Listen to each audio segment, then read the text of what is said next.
Alrighty, welcome back to Wordy Wednesdays. I'm your intrepid narrator, Fraggeth, and today we're doing the last story, hopefully, of, I know it's the last story, hopefully we'll get through the whole last story, of the Radicalized short story collection by Cory Doctorow, entitled The Masque of the Red Death.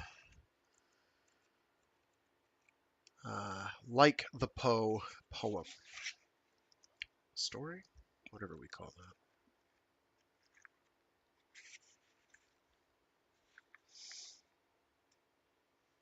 that. Not much to say about it, other than it is a tale of paranoia, doomsday prepping, and consequences. So, good times. I promise that if you have a certain degree of schadenfreude for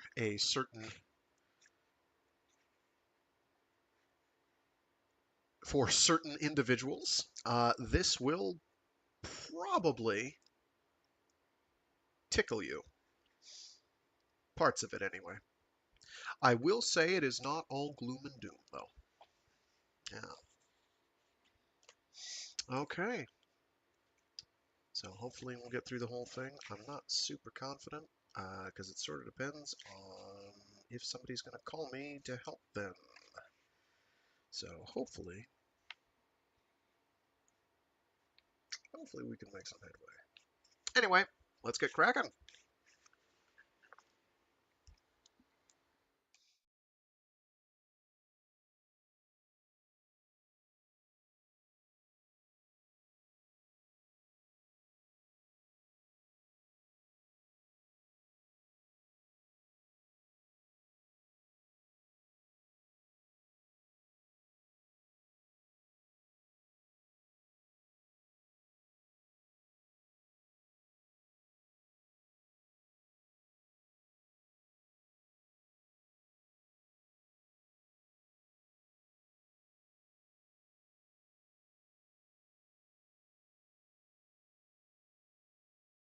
The Masque of the Red Death by Cory Doctorow. Before the event, Martin Mars spent a lot of time trying to game it out. Would the collapse be sudden, catching him off guard and unprepared, having to fight his way to his fortress as he escaped from Paradise Valley and into the desert hills? Or would there be some kind of sign, a steady uptick in civil disorder and failures from the official powers that counted down to the day, giving him a chance to plan an orderly withdrawal to Fort Doom? This was important. If Martin spooked and ran for Fort Doom too early, he'd have to slink back to the city and his job after however many days he'd spent bunkered up. Not only would it be humiliating, but it would cost him credibility with the 30, the people he'd invited to survive the apocalypse with him. Once Fort Doom was buttoned up for the duration, he'd need to be a credible leader, or he could lose control. Who the fuck knew what would happen next? He had visions of some distant descendant cracking the big doors and finding their mummified corpses sprawled in the postures they'd crumpled into when the ravening mob had turned on itself. Every time he sounded the alarm and brought the 30 out, he increased the chance that one or more of them would leak the existence of Fort Doom. They were all under strict pledges of secrecy, but when shit's going down, someone's got to leak to that cute girl they were trying to get with and or leave a trail that some curious rando would follow. There would come a day when the 30 would have to defend what was theirs from the people who'd lacked the foresight to build their own fortresses. But Martin's preference was for that day to be a long way off, after they'd had a chance to cohere into the mutual survival unit they'd need to be to wait out the event. So there were so many reasons not to send up a flare and summon everyone to the fort prematurely, but what about the costs of waiting too long? Paradise Valley was all right, sure, but Phoenix was right there on their doorsteps, and there were so many people with so little to lose out there, people who were already killing and raping each other. What would they do once the cops were all too busy struggling for their own survival to defend the stolid burghers of Paradise Valley? Wait too long, and it might be Mad Max time, fighting his way through God knew how many bad guys to get out to the hills. What if they followed him? He could get the fort buttoned up even if he was fighting a rearguard action. The fort's defenses were explicitly designed for that. But any of the 30 who showed up would be torn apart by the besieging army before they could get to the fort's door. Or worse, they'd make it to the door, but it would be too dangerous to let them in. That would be a real confidence booster when it came to his leadership, watching helplessly from inside the fort while the chuds and zombies ripped a work colleague to shreds on the doorstep.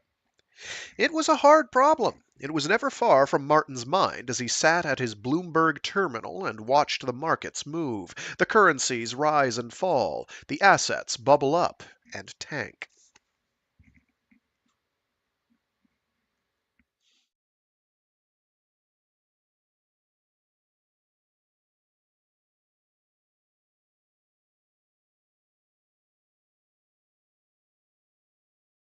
Martin knew that the event was coming. The fact was that the world just didn't need all those people anymore, and the market had revealed that fact, squeezing them into tinier, more uncomfortable places. He wouldn't tolerate it if he was in their shoes. He'd be the first one to build a guillotine, and because he was Martin, it would be an awesome guillotine, so absolutely badass and over-engineered, with a turbocharger and a self-sharpening blade. Because that was Martin all the way. It's why Fort Doom was the incredible place it was. It was all about information asymmetries. Markets corrected them. If knowing a secret could make a stupid, unworthy person rich, then sooner or later, smart, superior people would find that secret out and clear out the misallocated wealth of all those dim bulbs. Markets were awesome at this. Back when everyone lived in shithole mud street villages, the superior people had no choice but to breed with whoever was in the vicinity. Even a 1 in 10 million Six Sigma genius would end up hitched for life to some cow-eyed milkmaid, diluting the incredible genes he'd been handed by nature's Powerball lotto. But little by little, humans got smarter, as the geniuses found smarter milkmaids, until they could build markets, and then the information systems that markets thrived on. And then the information asymmetry started to collapse, slowly at first, then all at once, like a cliff that had been undermined by the inexorable tide of millions of human actions harnessed to the common goal of improving the species and its dominion over the earth. Once the information about where the best people were hanging out became public knowledge, then anyone who fluked into good genes and a high sigma knew exactly where they belonged. Little by little, the world's cities filled up with powerful, self-governing people whose discipline, hard work, and brilliance meant that they got richer and richer. Give the socialists credit, they had this figured out. They knew that the world was heading to a state when the number of betas and gammas the alphas needed to keep the systems running would far exceed the demand, and that those unnecessary people would be squeezed out, little by little, and then all at once. They wouldn't go without a fight, of course. Of course! Who would? It was just like gentrifying, but on a grand scale. Fuzzy-headed crybaby lefties thought the gentrifying was some kind of conspiracy to screw poor people, but it was just the market again. Location is an asset. If you happened to luck into a house that was a short drive from some place really important, a financial center, say, or a beautiful view, and all you did with that location was build a shitty little house you couldn't afford to maintain on that plot of land, then the market would solve that problem, and it would hook you up with someone smarter and better. It would hook no. And it would hook you up with someone smarter and better than you with the capital to pay you more for the house than you thought it was worth, and then they'd do something with it that made it worth even more. Lots more. That's what markets did. They moved fallow, underutilized assets out of the hands of the incompetent and moved them into the hands of their betters, who put those assets to work. Like a Monopoly player who couldn't figure out how to corner suited properties and build houses and hotels. The semi-employed, semi-employable dim bulbs who lucked into a prime piece of location would soon find themselves gently ushered to a place that was better matched for their worth to society and the human race. Lather, rinse, repeat. The smartest and best had figured out how to improve even the most marginal assets, well beyond the capacity of the 99%, and now the 99% had found themselves relieved of all their worldly goods and lacking the sums to rent anywhere to perch while they waited to die. This was an adjustment period, two words that sounded bloodless and bureaucratic, but which described the chaos that would reign while the unnecessariate were eased out of existence, and humanity realigned itself around the strongest and brightest that evolution could select. Martin wasn't a racist. Any couple could win the genetic lottery, and that's why there were a couple of black guys and all those Indian women working at the fund with him. Smart as hell. But at the same time, he couldn't help noticing just how many of the smartest people he knew had the same color skin as him. Economists called it an adjustment period, but people like Martin called it the event.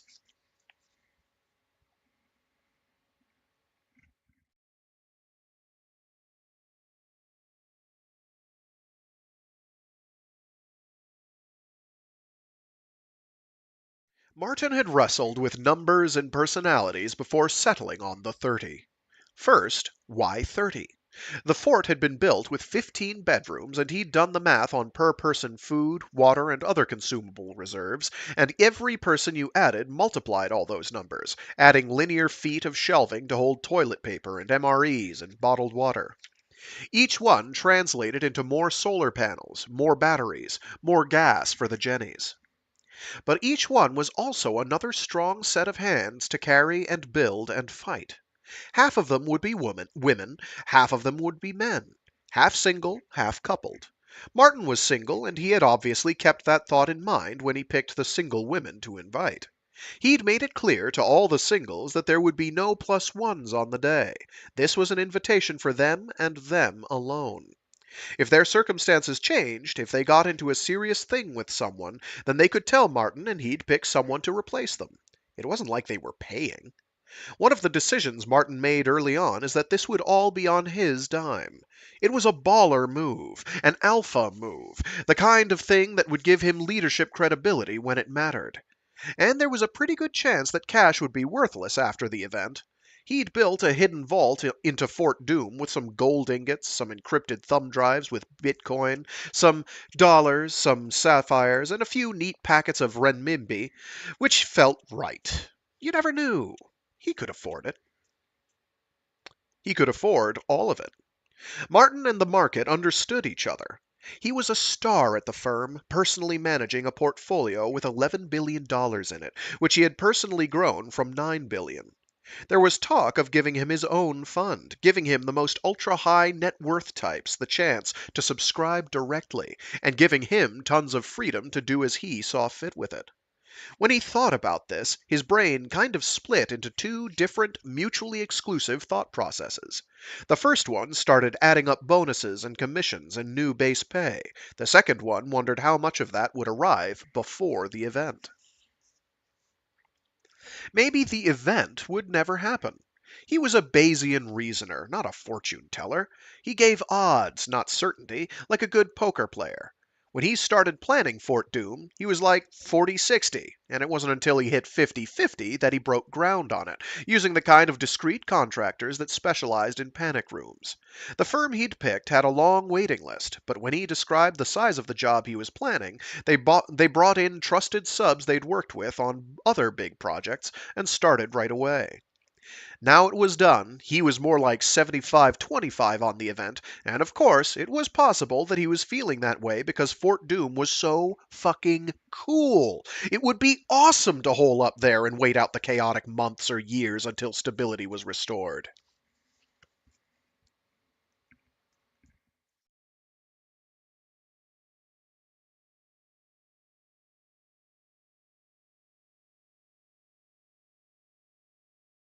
He called it too early. When the markets opened on January 2nd, there was a flash crash, seemingly precipitated by wildfires in the Canadian prairies, which were supposed to be under too much ice for anything to burn at that time of year. A bone-dry autumn, a failed harvest, and then an unseasonably hot winter that screwed up things in the big oil sands pipeline, touching off a spill in a wooded area that turned into a forest fire that turned into a wildfire.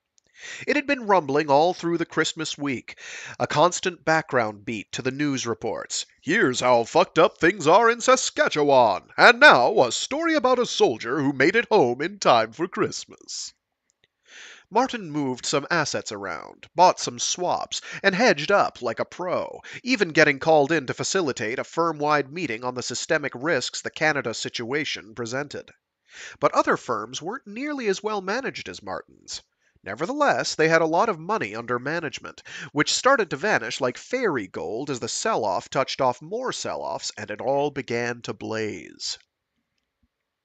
More panic selling, more contagion, and Martin was still keeping his head cool, moving stuff around one trade ahead of the flames, even scooping up some bargains when frightened fools sold the assets they should have been holding. Not just financial instruments either. He took possession of a shipping container full of early Picassos in a climate-controlled facility outside of Amsterdam, and even used his personal account to buy some legendary Chateau Mouton Rothschild, which he had shipped by bonded courier straight to the office. They came in their own lithium cell-powered piezoelectric coolers that kept them at optimal temperature and humidity, and he plugged them in next to his go bag. 4 bottles, each worth as much as a new Mercedes. And one more bottle, worth as much as a decent 2-bedroom house in a nice part of Phoenix. It made him giddy to leave it there by the door instead of downstairs in his cellar with its special locking vault. Maybe it was the thought of toasting the apocalypse in Fort Doom with his investment-grade wine, but he found himself on a hair trigger, almost ready to call the event and head to the fort 6 times a day. The second Arab Spring was a lot uglier than the first one. It was winter, for one thing, and the food riots were as out of control as the Canadian wildfires. Every shitty-ass dictator in the region had learned the lesson of Bashar al-Assad. When the people hit the streets, you hit the people. Hard. The blood was incredible. Then the bombs went off in Houston. Pop, pop, pop, targeting a police station, the Highway Patrol headquarters, and the FBI building at 1 Justice Park Drive. The president vowed revenge. Feds swarmed Houston, and Atlanta went off. Boom, boom, boom. And then there was a prison uprising at Rikers Island that no one could shut down. The 30 were all in a private signal group, and there was a lot of chatter about when and if they should grab their bags. Thing was, no one could go to Fort Doom until and unless Martin was there.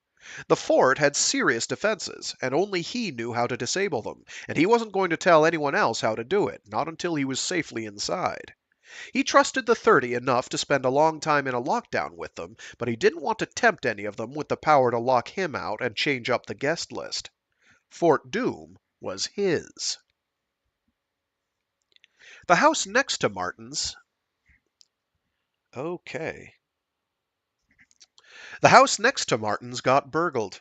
Each of the houses on his road had their own gates and security, as well as the complex's overall security, manifested by rent-a-cops, mostly ex-military, zipping around in golf carts and watching giant banks of monitors fed by infrared CCTVs all around and outside the fence line. So, naturally, it was an inside job. Frank Patel had not been subtle about the liquidation of the majority of his assets to convertible, portable wealth in the form of precious metals and gemstones.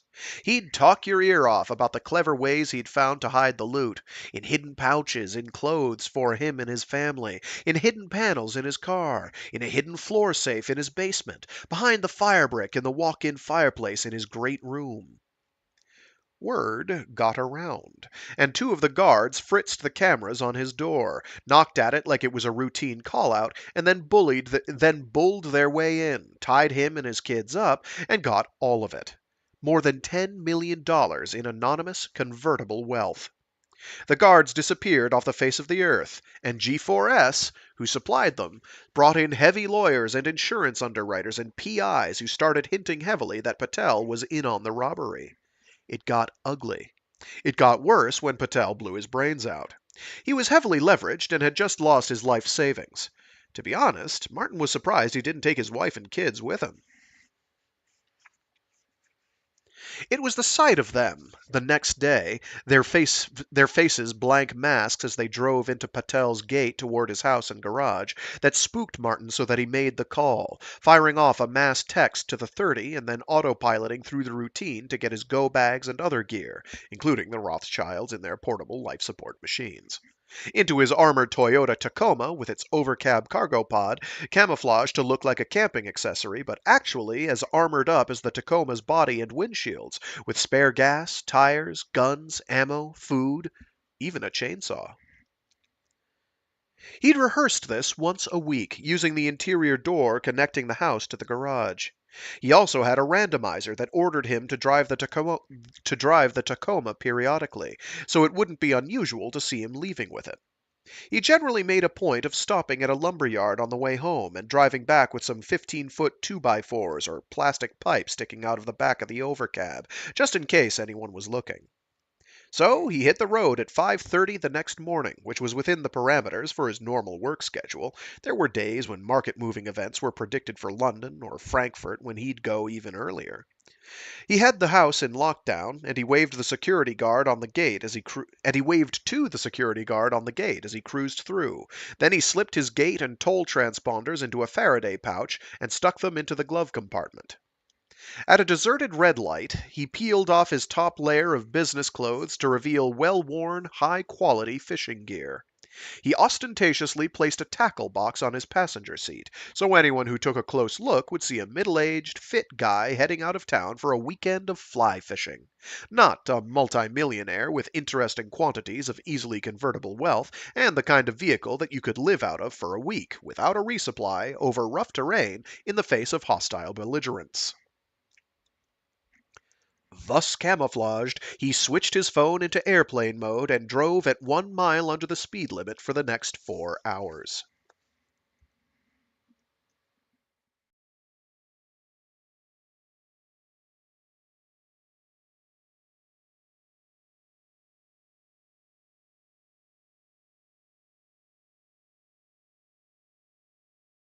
Only 16 out of the 30 showed up in the first 48 hours.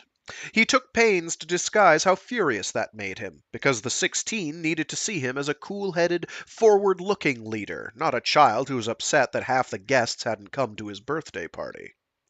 The no-shows included 4 singles, all women, including the hottest 2, roommates who were definitely not lesbians based on their dating history, though he'd sometimes ponder the possibility that they weren't exclusively hetero. He had the only king-sized bed in Fort Doom. The 16 trickled in, maintaining radio silence the whole way. He had a satellite internet link at the fort, and he personally vetted every device for location data leakage before he let it connect to the Wi-Fi downlink from the disguised dish. He greeted the new arrivals with ice-cold perfect Manhattans that he'd pre-mixed and sealed in plastic sous vide pouches, complete with cherries. As they cycled through the airlock into the fort, he'd pull a patch bleh. As they cycled through the airlock into the fort, he'd pull a pouch out of the freezer, snip it open, and pour it over ice, adding a twist of lemon rind and putting it on a little antique silver serving tray he'd picked up on a trip to Versailles. He relished those moments when someone tense and tired stepped into Fort Doom's hospitality suite, the first room past the airlock, with its thick Persian rugs and soothing watercolors, seeing him, the leader, in his comfortable, broken-in tactical pants and shirt, smiling his wide smile, eyes twinkling, offering a cocktail. The semiotics of it were, "Welcome to the apocalypse. This is going to be fun." The hospitality suite was as grand as it was in part. The hospitality suite was as grand as it was, in part to offset the inevitable disappointment in the Spartan staterooms, singles and doubles, with shared chem toilets and a communal shower at the end of a hall. There was plenty of fresh water in the fort, assuming they were able to resupply within the first month, but until things shook out, most showering would be accomplished via the fort's ample supply of unscented baby wipes. There were other communal areas: a game room, a dining room, a kitchen, a panic room hidden beneath the garage. He drew up a rota: cooking, cleaning, inventorying, anything to keep everyone busy. He proposed, that is, mandated, a daily hour of news consumption in the hospitality suite when they'd all tune in at once, crowdsourcing a scour through all their channels and recommendations, finding the noteworthy stories that seemed to encapsulate and summarize the chaos outside, and then discussing them in a round-robin circle with Martin moderating. It was hard to tell whether things were deteriorating or whether it was just the usual baseline of craziness, made more vivid by the fact that they'd all hunkered down in a fortress to await the collapse of civilization. Getting worse or not, stuff was happening hard outside in the world. A bombing in New York, riots in a suburb of Atlanta, a conspiracy theory about the oil pipeline fire in Canada that blamed the fires on a cover-up, though what the cover-up was, no one could understand. Everyone joked that it was a cover-up of pedophiles because the theories were always about covering up for pedophiles. A refugee ship had arrived in Miami, a flotilla from a dozen drowning Caribbean islands, sailboats and scows and dinghies lashed together and coming ashore on a trash-strewn beach, rushing the CBP lines in the teeth of rubber bullets and drifting clouds of gas. But Phoenix? Not so much. Calm. The mayor and the governor attended a reception together for the library system, and then led the attendees on an evening constitutional to celebrate the end of the heat wave, and by the time they'd gotten 3 blocks, word had got out and thousands of people had joined them. Traffic jammed as people read about it on social and got in their cars and streamed in. And when the traffic got too bad, people just pulled off the road and threw block parties, buying out grocery stores and handing around beers and snacks. No fights. The hashtag filled up with great pictures, bands playing on front lawns while kids danced in the streetlight glow. The next day, the 16 became 14 when one of the couples went home. Privately, Martin was enraged, but he didn't want to show it. He made a performance of giving them soulful hugs and long hand clasps and assuring them they could come back if and when it was time. He wondered how long before the 14 became the 10, the 9, the 8, until it was just Martin, waiting for the apocalypse in his private fortress.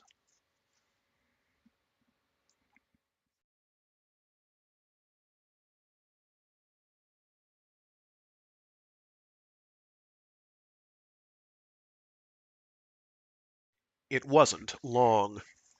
Despite his official 1 hour of news a day policy, he, of course, had a bunch of bots that checked the headlines for him and messaged him when certain keywords started to cluster. The Phoenix Street Party pumped a lot of good vibes into the city, but it wasn't enough.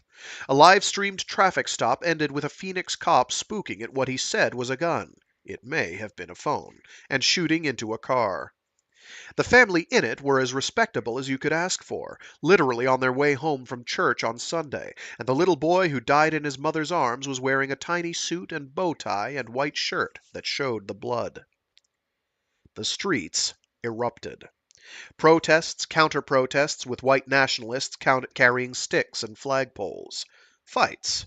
Riots. Arson. Martin noticed one of the single girls quietly unpacking a suitcase he'd earlier noticed her quietly packing. The 14 alternated between looking smug and looking worried. He got notice that 7 more were on their way out to the fort, and then one of the 2 really hot single women emailed him to ask if she could bring her equally hot co-worker. Martin looked up the co-worker on Facebook and made an exception to his policy and told her to go ahead. He instantly regretted it. It wasn't good leadership. But what was done was done. And hell, maybe it would blow over.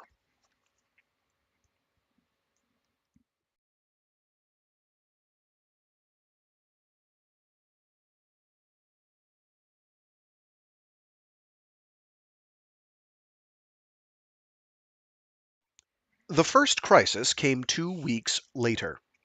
The internet had been coming in and out and had finally gone down the day before. There were 8 ground stations that the satellite he subscribed to could use, and 6 of them had been sporadic, but then they went dark, and then the other 2, in mountain strongholds far from the madding crowds, had disappeared. He'd put the perimeter on full He'd put the perimeter on full alert and buttoned down the fort. The fort had high ground over it, and cameras on the peak watched every road for the approach of anything bigger than a jackrabbit, and put it up on screens all over the fort. And they'd had plenty of false alarms. They made jokes about how much unexpected big game there was in this part of Arizona, and asked how many steers would fit in the freezers.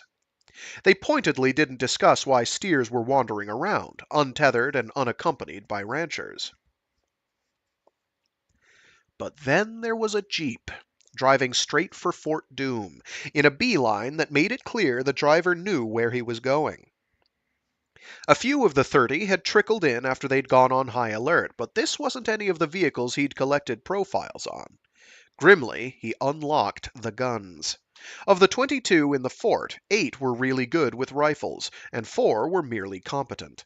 The fort had sniper points with firing slits, and a foreign currency specialist and a mergers and acquisitions lawyer climbed the ladders up to them with guns strapped to their backs. The vestibule was a killing zone. Once you were inside it, you were dead, assuming Martin wanted you dead. Even full body armor wouldn't protect you from a modified AR-15 on full auto firing into the room, even if you hit the deck. The firing slit was well designed. The Jeep pulled up in the designated waiting zone, and 5 people got out. One of them waved toward the front door. Martin zoomed in the feed and swore. It was Albert, who he knew from the gym. They'd gotten to be buddies outside of the gym, went hunting together once, and Martin had been impressed by what a great shot Albert was. He was 10 years younger than Martin, too, and ran a marathon every year. Martin had thought about how useful it would be to have someone who could chop wood for 8 hours straight and then blow out a deer's brains from 200 yards, and then he'd invited Albert to join the 30, making a little ceremony out of it at a nice whiskey bar they both liked, in a back booth. They'd toasted each other at the end of the night, and Martin let Albert pick up the tab. Albert had brought friends. He waved again and then made a sweeping gesture to take in his friends. 3 dudes, all about his age, all Hispanics like Albert. 1 girl, no, a woman, in her 40s, and shrugged broadly and apologetically. He gestured at the others to stay and then jogged up to the vestibule, stepping into the killing zone. "Martin, are you there?" he said into the mic grill. "What is going on, Albert?" Martin kept his voice cold and businesslike. Everyone else in the fort was watching them. "You made it!" He smiled into the camera. "Thank God! Can you let me in?" "Albert, you know the rules." Albert's smile faltered. He dropped his voice. "I'm sorry, man. My cousins, my aunt, my uncle." His voice dropped more. "He got shot. He was just in the arm, but he went to the hospital and never came back. There's a militia controlling it now. I couldn't leave my aunt and cousins. She's an amazing cook, and the boys will work like mules. Strong, you know." "You know the rules." Martin wondered if he had it in him to murder Albert, his cousins, his aunt. What if they went away and came back with friends? The fort could withstand most small arms, but a siege could outlast their water and food. He swallowed and quietly cursed Albert. What an asshole. What a fucking idiot. He was going to turn Martin into a murderer. Albert was wheedling now. "Come on, don't be like that. I'll pay you back for whatever they eat in that, just as soon as this is all over, with interest. Come on, Martin." Martin pressed the intercom button combo that played a bowel-loosening gun-cocking sound with lots of extra bass. "Go, Albert. Go and don't come back." Albert jumped at the sound of the gun cocking and took an involuntary step. "I can't believe you, Martin. Jesus fucking Christ. Do the people you've got locked up in there know what they've got themselves in for?" He very nearly shot Albert right then. Martin could withstand many things, but challenges to his leadership were an existential risk to the whole Fort Doom project. An internal rebellion could leave them all dead or weakened to the point where they'd be easy pickings once the marauders started coming out.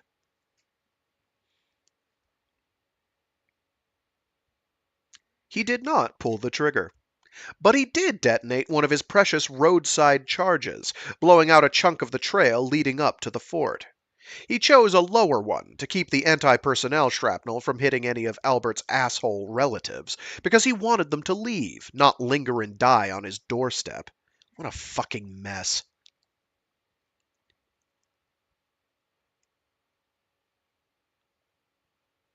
Albert stared into the camera for a wild moment, then reached around to the small of his back, right where you'd keep a pistol, and Martin nearly blew him away, but then Albert put his hands back in front of him.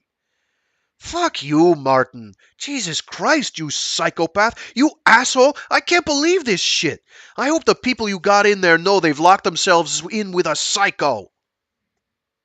He leaned into the grill to shout the last few words, making them I hope the people in there know they've locked themselves in with a psycho. He leaned into the grill to shout the last few words, making them distort in the speakers on the other side. Martin winced. I'm going, Martin. You have a real good life. He trudged back to his car and held a short conference with his relations, replete with violent hand gestures. They all piled back into the jeep, and then Albert got in, giving Martin a long look at his middle finger before gunning it and driving away. That night, Martin recriminated with himself for long hours, struggling to fall asleep. He had recurring visions of Albert showing up in the days or weeks to come, still furious, heavily armed, with friends. Or cousins. Or cousins. Albert came from one of those big Catholic Hispanic families. He'd have lots of cousins. Martin's buried roadside bombs included a pretty big one right at the trailhead. He could have taken them all out at the press of a button. He finally drifted off after midnight, still uncertain whether he'd doomed them all. As it turned out, he never saw Albert again. But he did see the aunt.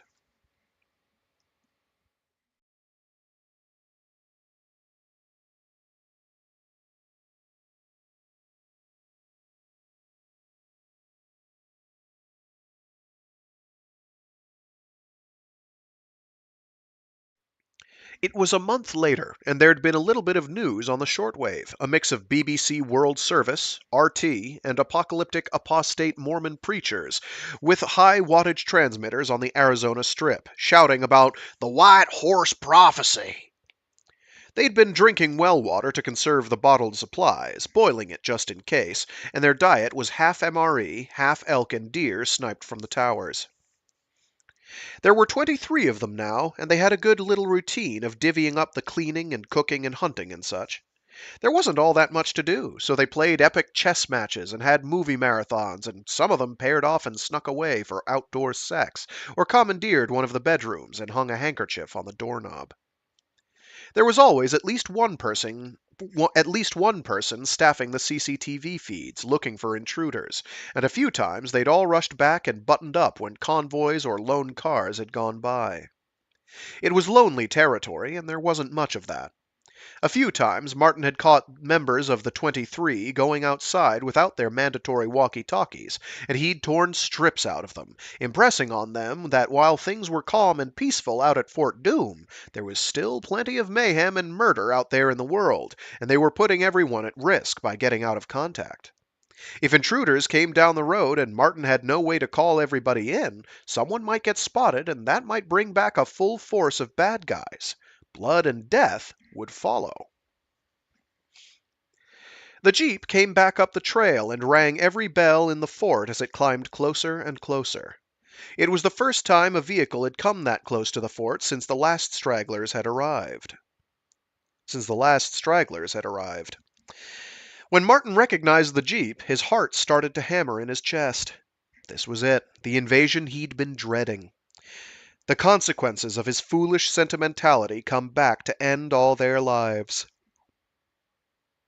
He sent his two best shots, one of them was a woman, which he'd discovered when they'd organized a day's shooting competition, up into the sniper towers and went to the vestibule. The Jeep was not in good shape.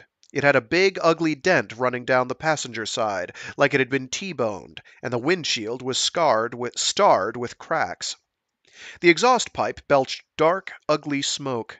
The Jeep pulled up in the parking area and sat motionless for a long time, as Martin's nerves stretched tighter and tighter. He almost gave the order to fill it with bullets. Then the driver door opened, and Albert's aunt stepped out. She didn't look good either. Sick, maybe, and certainly moving slow.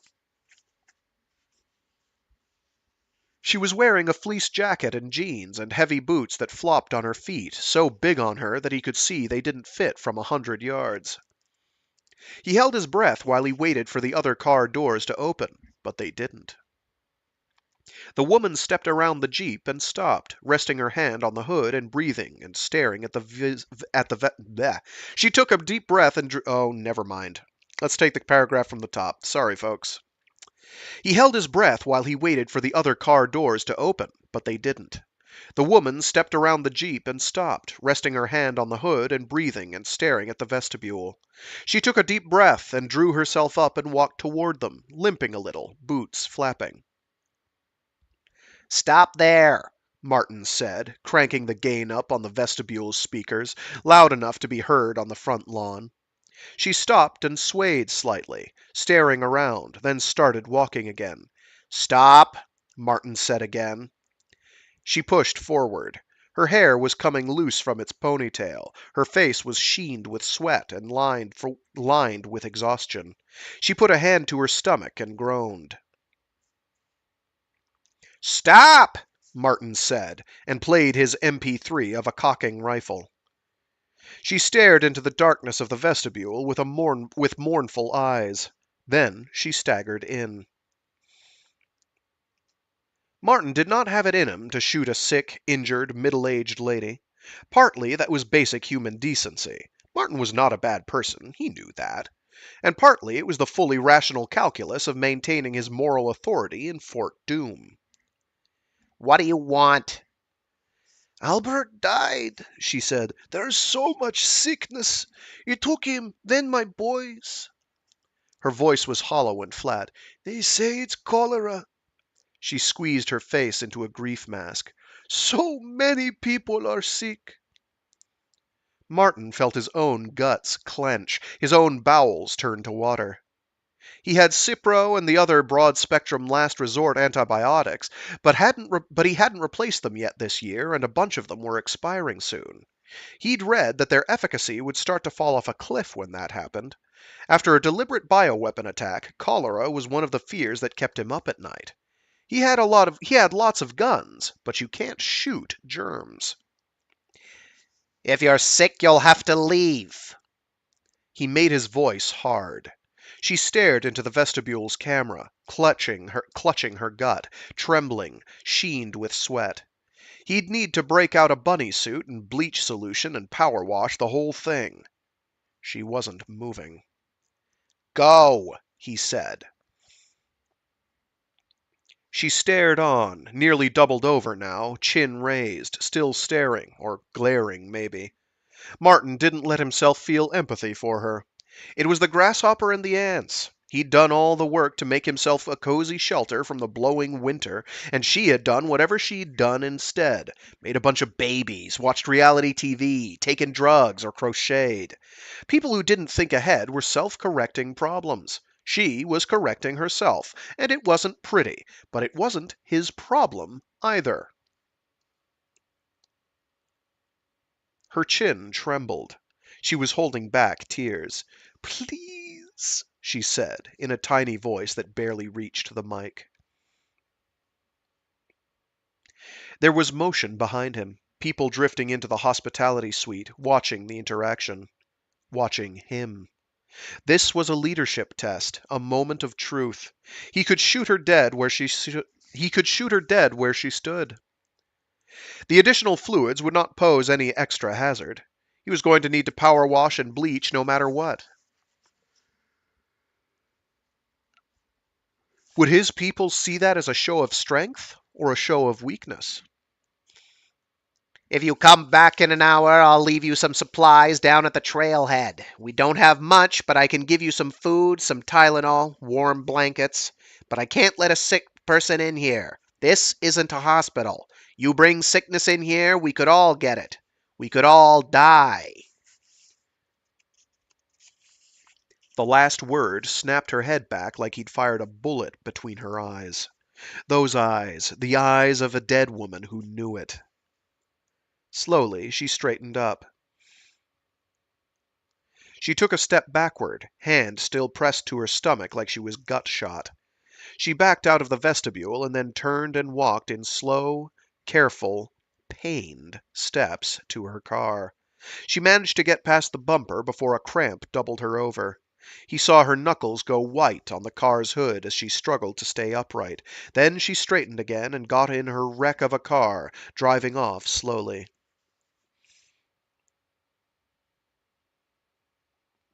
He waited until she was out of sight of the highest cameras, then he took a couple of deep breaths, put away the gun he had lined up with the shooting slit in the vestibule door, and stepped back into the hospitality suite with a carefully composed look of concern and confidence on his face. What a disaster. I really feel for her, he said, making a point of meeting the eyes of Lloyd, the physically strongest of the men in the fort, then Saliha, the oldest person, then Georgia, the hottest woman, who all constituted a kind of power center in Fort Doom. Georgia said, I don't think I could have done that, Martin. He couldn't tell if it was admiration or recrimination. It was hard, he said, but I'll round up as many supplies as we can spare. I wish there was more we could do, but, sickness in here. He made a pained, disgusted face. It would be ugly. Our safety has to come first. She'll have to figure out her own destiny. Saliha said, It's a waste of supplies. She's not going to make it. All you'll be doing is encouraging dependence.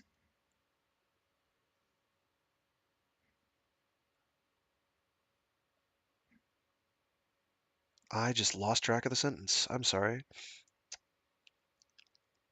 It's a waste of supplies. She's not going to make it. All you'll be doing is encouraging dependence. If she lives, she'll be back for more, I guarantee it. Martin privately agreed and made a mental note of who nodded along and who looked like they thought Saliha was a monster for saying it. I won't give her anything we can't afford. It's the right thing to do. Then he made a show out of breaking out a bunny suit from under one of the benches and fitting the mask and eye protectors, then lugging out the power washer. It was the right thing to do, but it was also a very showily correct thing to do. The kind of thing a competent leader would do to keep his people safe. He stuffed the bunny suit into a hazmat burn bag, packed a tub of food. He thought about putting eye drops in the jug of water, which would see off Albert's aunt. He thought about putting eye drops in the jug of water, which would see off Albert's aunt, but in the end he couldn't bring himself to be a poisoner. It was the most cowardly of all the ways to kill. And drove it down to the trailhead in an ATV. He had Lloyd cover him with a rifle from one of the towers, and kept his walkie on the whole way. The next morning, the tub was gone.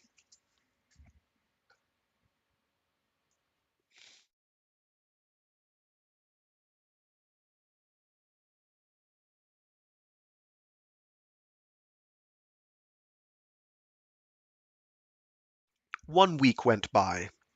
2. 3. The shortwave was full of news, all of it contradictory and impossible to understand. There was a provisional Arizona Republic, but if it was real and not just some shit kickers with a transmitter, then it was a mess. The guy who styled himself the Secretary of Communications for the Republic made Alex Jones sound calm and coherent, and he ranted for 16-hour stretches that had to be amphetamine-fueled. They certainly sounded that way. Martin had appointed Gene to serve as quartermaster. Gene was a young man without much ambition. He'd been a junior trader and going nowhere, but he was easy to manipulate and sucked at lying, and Martin valued both of those traits. In his experience, they made up for the very highest caliber of flunky. They made for the very highest caliber of flunky. There we go. He wasn't going to dip into the supplies, and if he did, he'd out himself by turning into a stammering mess at the first hint of an accusation.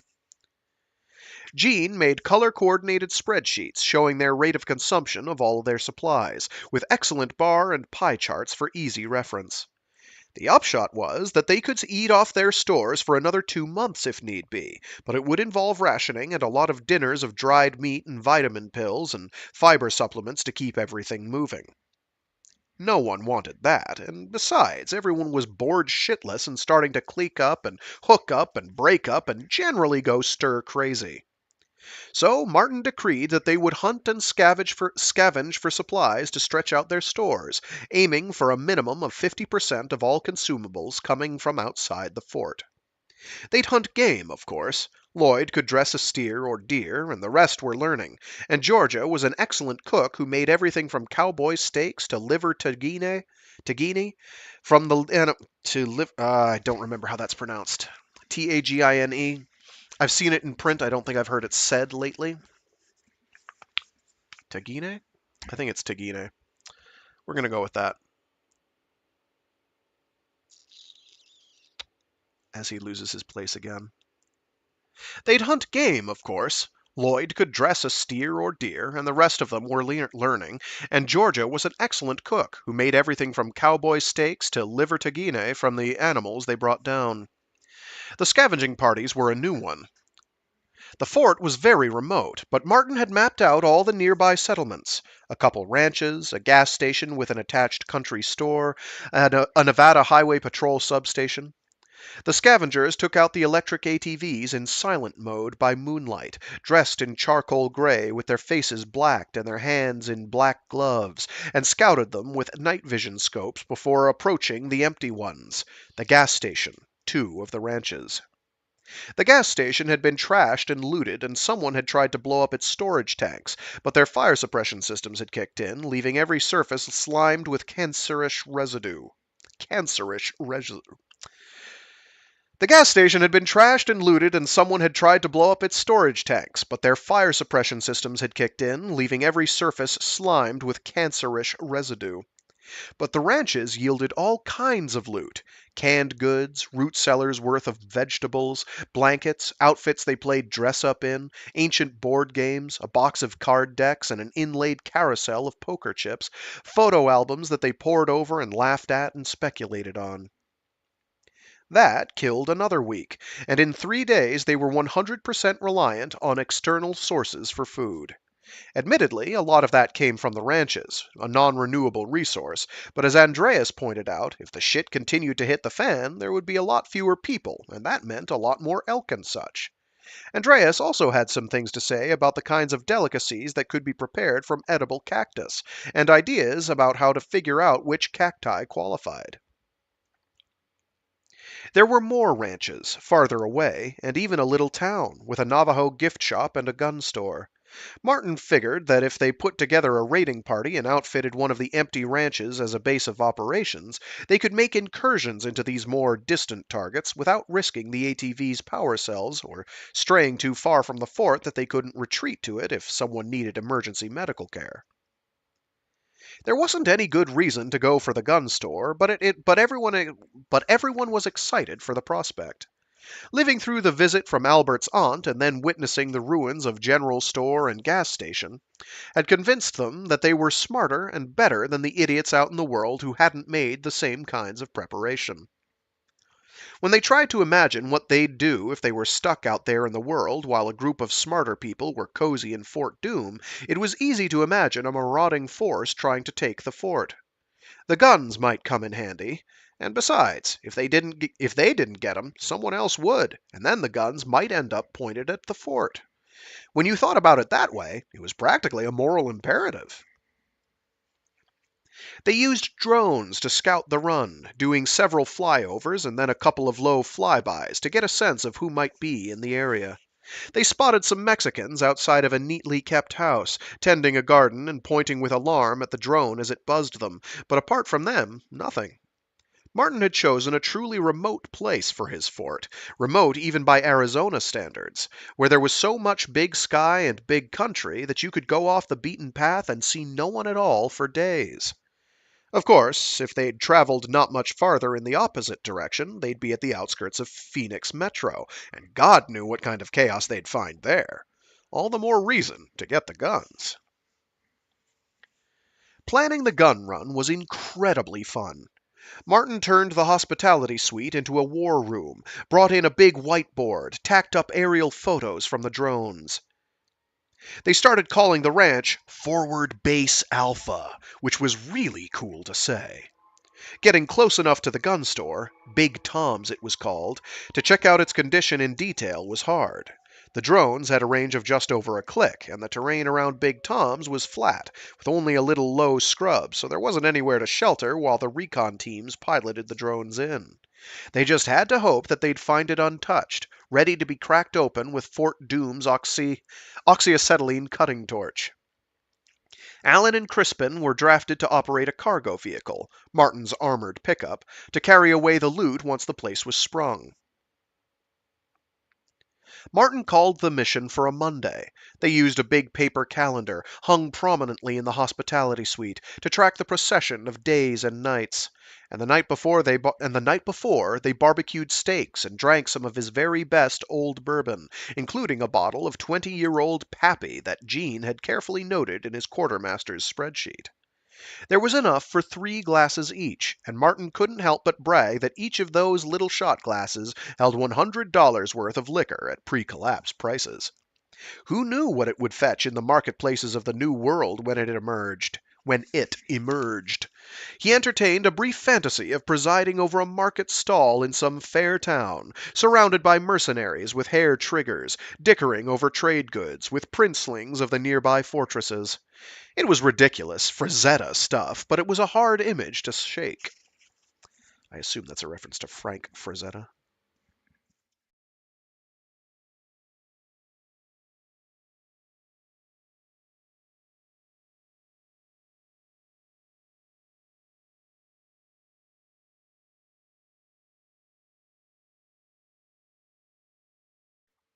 The mission was a catastrophe.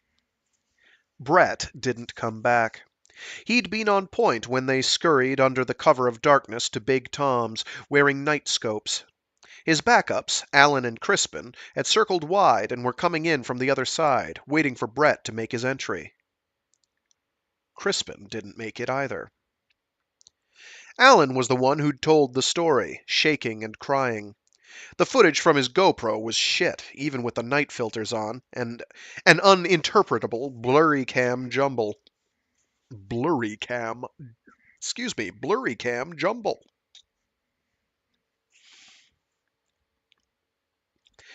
Brett had crept to within 100 yards, then...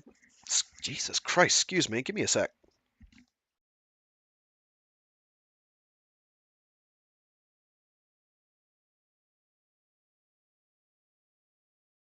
Diaphragm rebelling for some reason. Might have been the position I was sitting in. Brett had crept to within 100 yards, then crawled, then belly crawled, inching through the parking lot of Big Tom's, trying to keep the few cars between him and the store, moving slowly and smoothly. Ah, geez, one sec.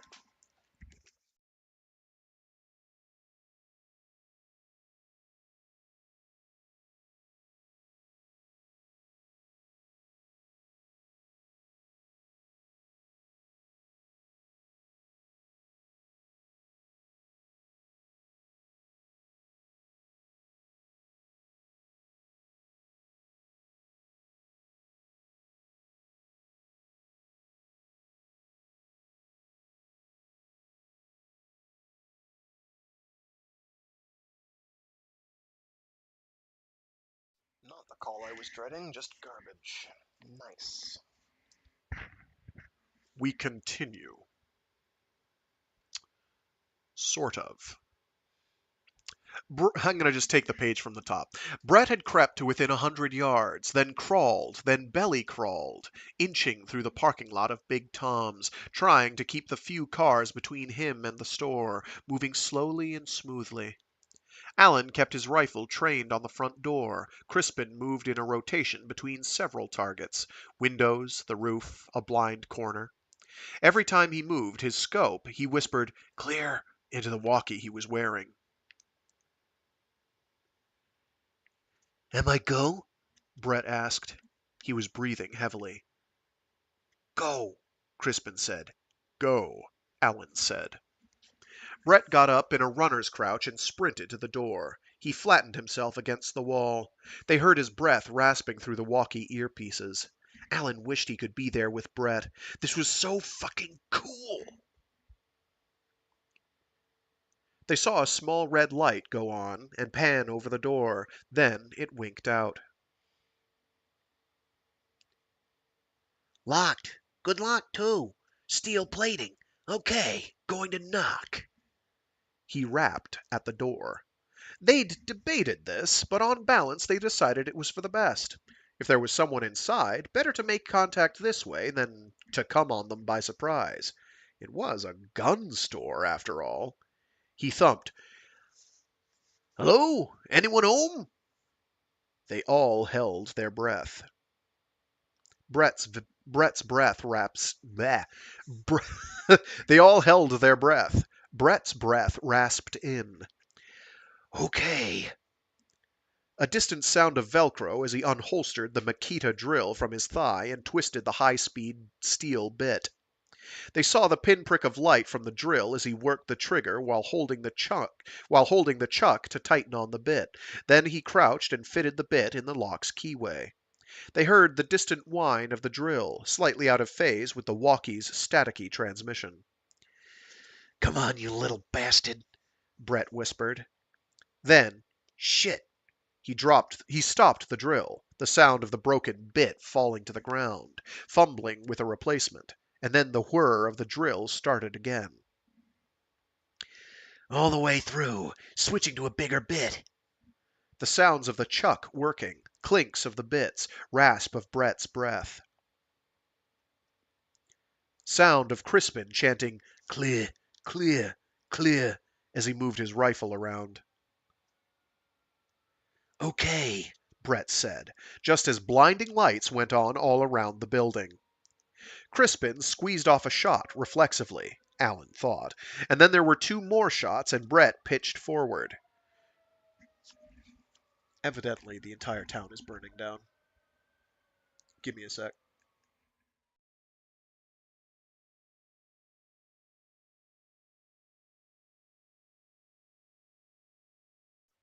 I'm gonna have to take a photo of that. That's pretty cool.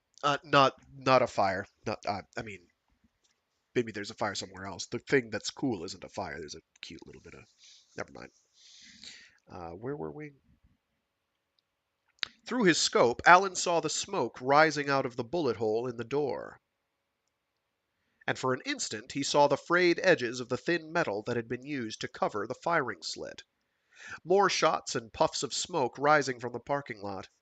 One of the broken down SUVs lost its windshield in a shatter of glass cubes that glittered in the incredible light. "Brett? Brett?" Allen said. The blood oozing from around him was unmistakable, and Allen felt a sudden dose of cold grue as he realized how exposed he was.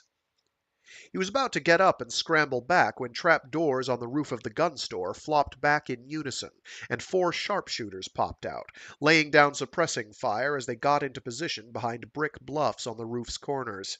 They wore shooting glasses and all tactical, faces grim but mouths open in wide grins, inaudible war cries as they fired into the night. He heard Crispin die over the walkie, a meaty sound, a shout, two more, a gasp, then nothing. There was stickiness all over Allen's legs. He'd pissed himself. This was idiotic, a misunderstanding. They didn't want to fight. There was nothing to fight over. Fort Doom had lots of guns already, more than they could ever fire. This was a break from the tedium, a game. He moaned. Had they spotted him? The sharpshooters were scanning the terrain slowly and methodically. He wanted to call out to them to surrender, but he knew he'd be executed on the spot.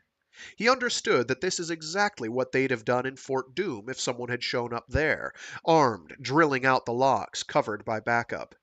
He was going to die. Allen had been a very successful property developer who had started off flipping distressed homes, then he'd made connections with the city planner's office and started getting inside dope on which places would face the least resistance if he wanted to tear them down and build high-rises. And he'd hustled up some money and started buying houses for cash, 2 or 3 in a row, on big old lots, family places going back generations.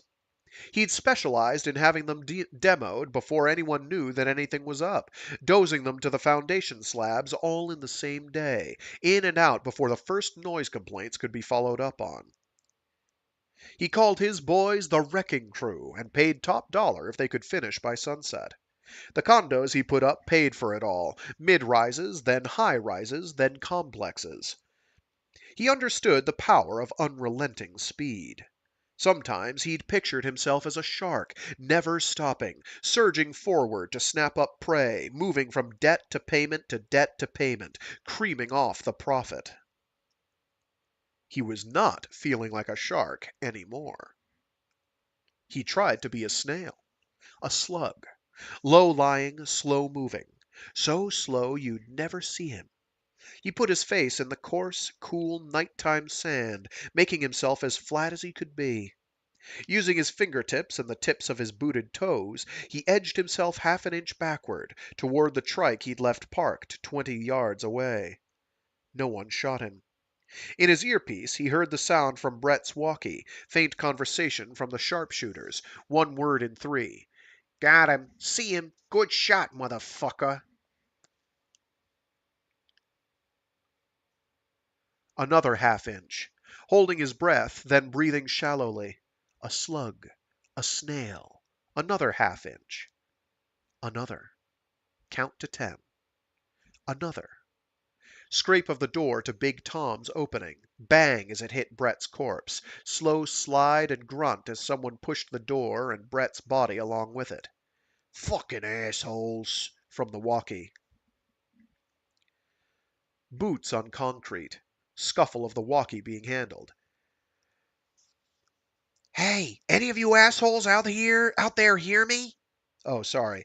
Hey, any of you assholes out there hear me? Allen held his breath, stole his hand to the walkie on his belt, felt blindly for the mute button. Was that it? He was dying to breathe, and it would definitely come out as a gasp. A snail. A slug. He pressed the button. A soft click. Hello? I bet these sons of bitches have backup out there. Gregg, you see anyone? Muffled reply. Yeah, okay. Scuffle. Lizzie, kill the lights, would you? Night scopes are useless with them on. Let's see what we got out there. His blood went cold.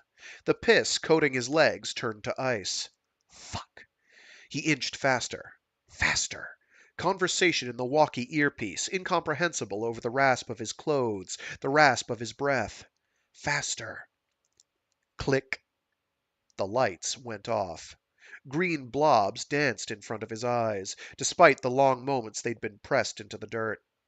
He leapt to his feet and ran, sprinting for the place he thought he'd left the trike, not able to see, stumbling, and there was shouting behind him. A rifle shot, 2 more. He fell to the ground, sobbing but not hit. Up again, trying to zigzag, his pants stuck to his legs by piss, refusing to cooperate, and then he smashed face first into the trike's roll bar, stars in his vision. He tumbled into the trike, flattening himself on the floorboard. A shot went into the trike's body, another ricocheted off into the desert. Flecks of dust rained down on him.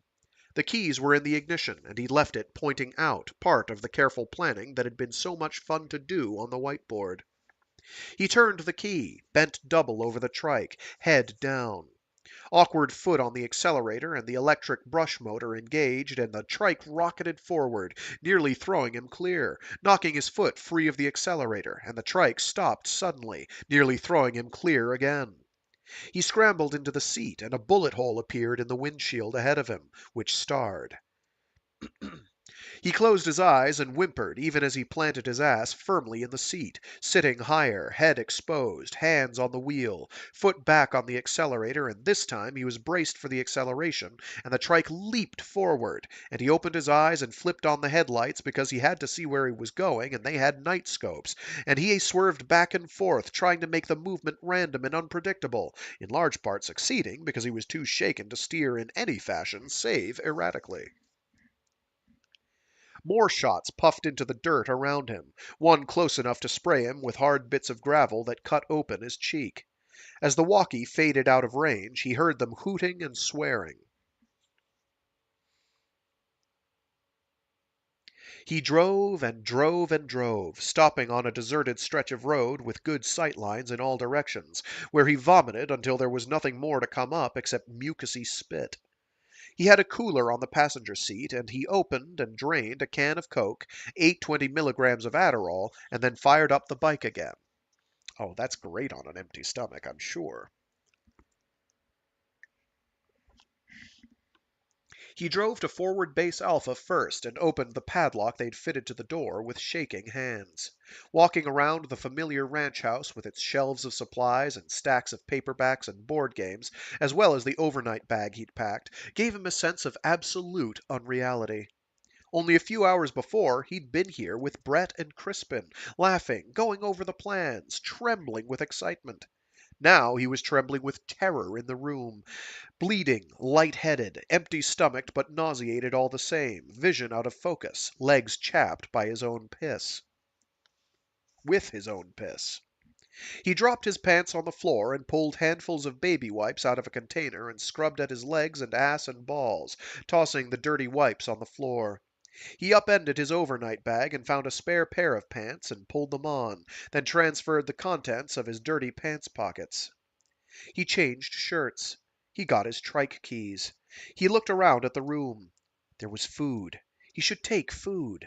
A handful of pepperoni sticks, a box of energy bars, a six-pack of Gatorade. The Adderall sang in his veins, made him feel like the first time he'd drunk a cup of coffee, like superpowers were on the way. Like superpowers were on their way. Sorry. He had a crazy, nearly irresistible urge to torch the ranch house. Something about it, haunted by the ghosts of the men who'd died that night, full of evidence of their idiocy. He could do it. They'd moved some gas supplies to the ranch to run the backup Jenny for when the solar cells didn't top up the batteries. Splish splosh, one match, whoomph. It would send up a plume of smoke for miles around, though. If the sharpshooters from Big Tom's were driving through the night looking for him, they'd see it. The ranch was halfway to Fort Doom. He wouldn't burn it down then. He got on the trike and drove.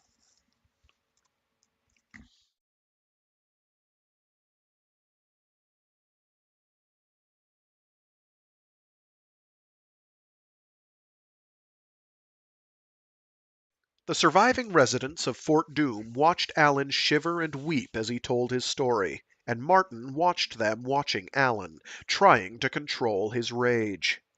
The fucking ineptitude and the panic! Alan had driven back to Fort Doom, not knowing whether he was followed, whether there was a drone overhead or cars on his tail. The Big Tom's gang had been organized, ruthless, and, of course, fantastically well armed. Martin could button up the fort and snipe at them from his towers, but what if they had heavy arms, grenade launchers, missiles, the kind of thing that an army might bring to a battlefield? The odds were against it.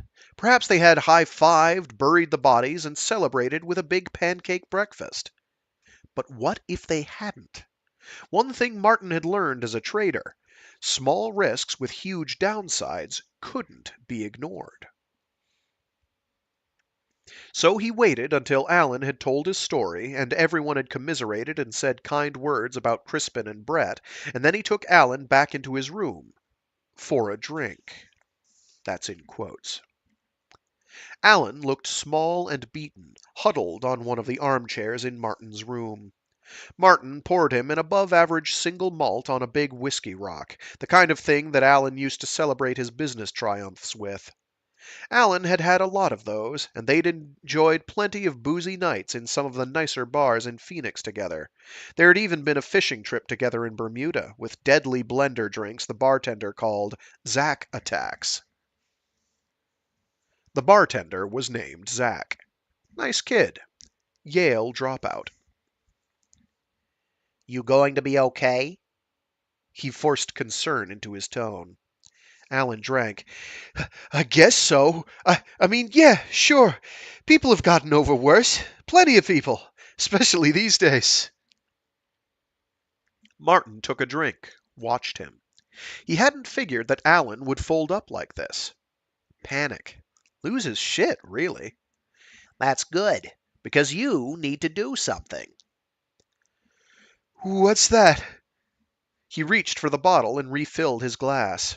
The whiskey rolled over the big cube. He rattled it against the edges of the heavy lowball glass. You need to make this right. A puzzled look. Martin could see that the adrenaline and Adderall were wearing off. His eyelids were drooping, shoulders slumping deeper. You need to go back and make sure you didn't leave a trail. What? You heard me, Alan. They follow you here. It'll be all the shit you went through times 1,000. War, maybe. You fucked this up. Martin raised his voice. He had the only soundproofed room in the fort. Shut the fuck up, Alan. You fucked up, asshole. You panicked. Jesus fucking Christ. Don't you remember all those conversations we had about not carrying anything that could lead back to here or forward base Alpha in case you dropped something or were captured or killed? Remember that, Alan? What was the point of all that if you were going to fucking run like a rabbit, leaving God knows what signs pointing here? What was the point, Alan, if you were going to endanger every single one of us with your panic, your recklessness, your cowardice, Alan? Alan withered under the words. Martin pressed him. Well, Alan, what the fuck have you got to say for yourself? Alan's red eyes swam with tears. Martin, I'm sorry. That's just great. We'll put that on our fucking tombstones. Alan is sorry. What do you want from me, Martin?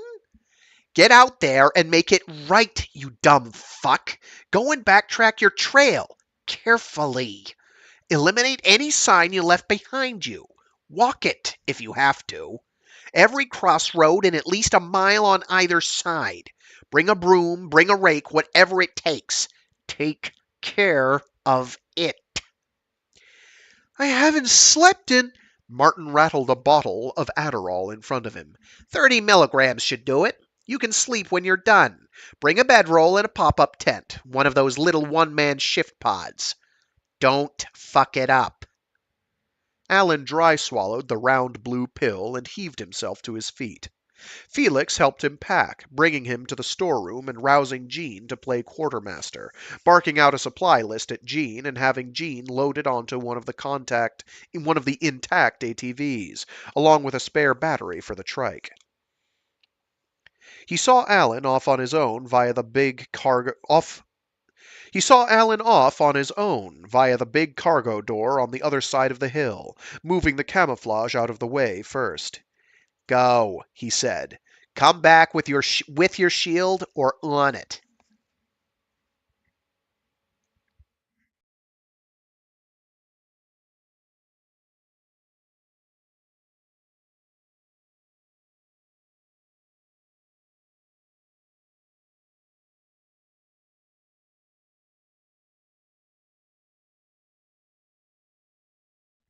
It was nearly dawn when they heard the shot.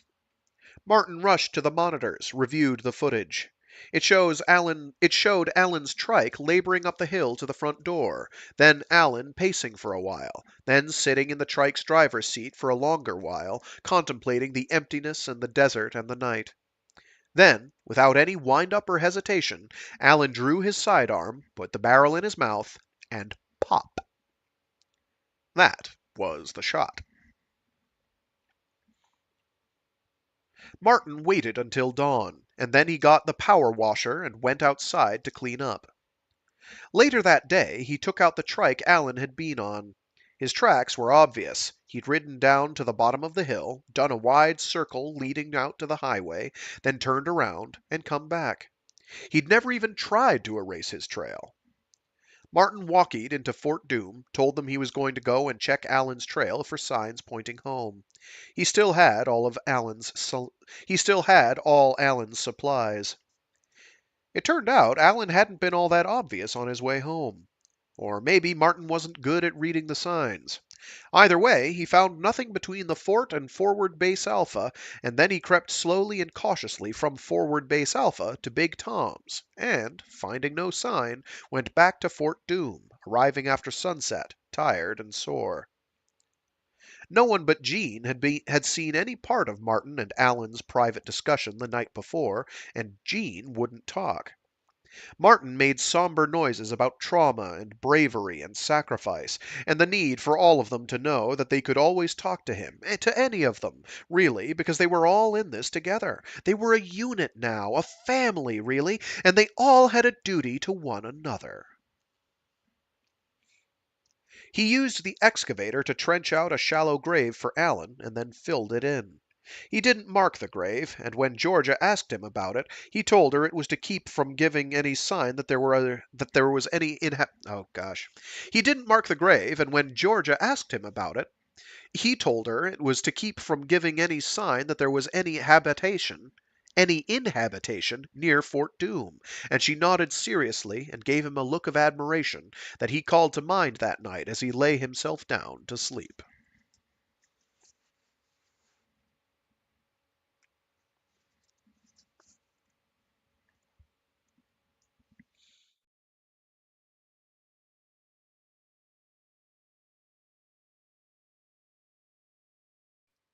Boredom was unquestionably the worst part of the end of the world.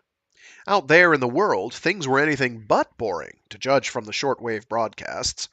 The Provisional Republic of Arizona seemed to have gone off the air, but the CBs picked up scouting parties, and there were hams who'd crackle into life now and again, telling tales of military occupation and plagues in far-flung cities, wars and aerial bombing campaigns.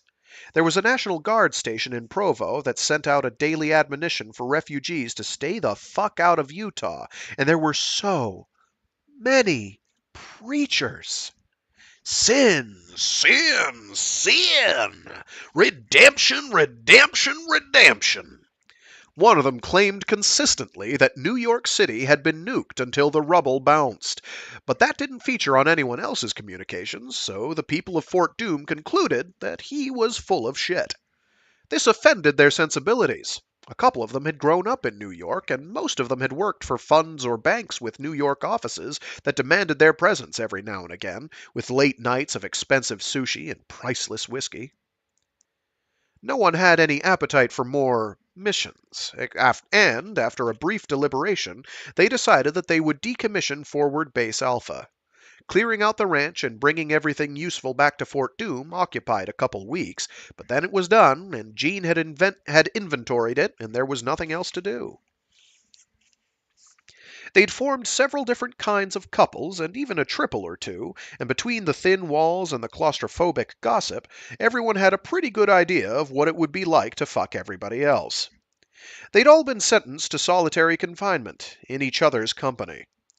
Izzy had been an English major, and he made them all watch a video he'd brought on his laptop, a Broadway production of No Exit, and they all laughed at Hell is Other People, and then Izzy made a cross-stitch that said that, and framed it, and hung it in the hospitality suite. That's when Martin decided he needed to step in. We're going to have to start scavenging again. I know it's dangerous, but we've learned some hard lessons about being cautious. The good news is we don't have to hurry. We're not desperate yet. We find a place we want to check out. We can afford to watch it for days, even a week. Make sure it's safe before we move. That's a luxury we have because the cupboard isn't bare. But if we let the cupboard go bare, we lose that buffer. We'll have to rush into whatever situation we find or start to go hungry. That's way more dangerous than going out now.